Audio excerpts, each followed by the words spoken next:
Today, most Americans go to college ready to learn, and the main goal for every student is to graduate with their degree.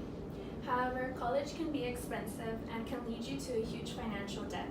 To be financially stable while pursuing in your education, students take out loans to pay for their dorm, books, classes, and necessities for going to college.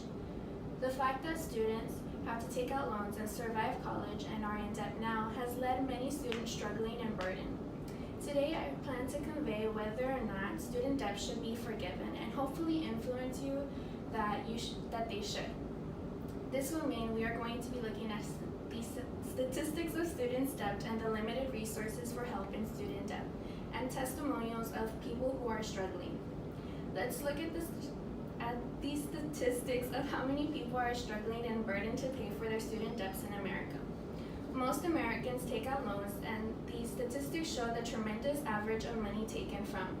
And according to Student Loan Hero, a look at the shocking student loan debt statistics for 2018, last updated May 1st, 2018, notes that Americans have taken over $1.4 trillion in student debt, and explains that the huge amount of student debt can become a burden among many. However, according to the Federal Student Aid website, last updated September 27th, organized the Public Service Loan Forgiveness Program, a program which can forgive the remaining balance on your direct loans after you pay 125 qualifying monthly payments while working full-time. Therefore, after paying 10 years, equivalent to 120 monthly payments while working full-time can be misleading and a burden in between. Also, the forgiveness program only forgives or helps for those who are qualified for direct loans, not covering the other loans borrowed from a side. While student debt affects many people today, the limited resources doesn't help the fact that students' debt shouldn't be forgiven.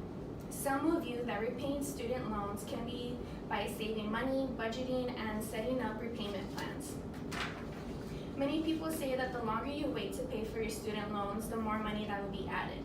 This is true in fact. In an article by HuffPost, 6 Legit Ways to Lower Your Student Loan Payment, last updated May 9, 2018, stated that the drawback for setting the payment plans and the longer you take to pay off your loan, the more you'll pay in total interest.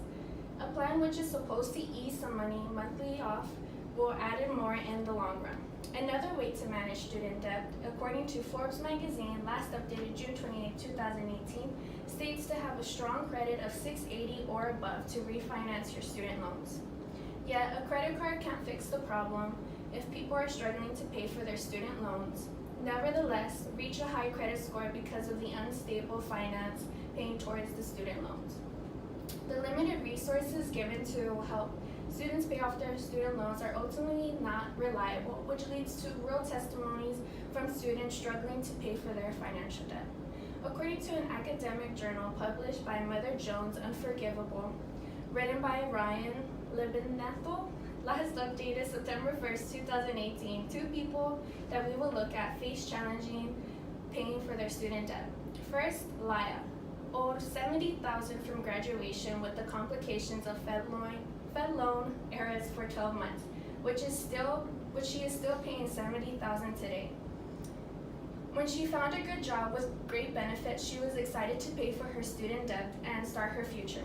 However, the company asked for a credit card check, which she felt poorly because of the Fed loan errors that occurred and never fixed. Shortly, she was denied the amazing job offer.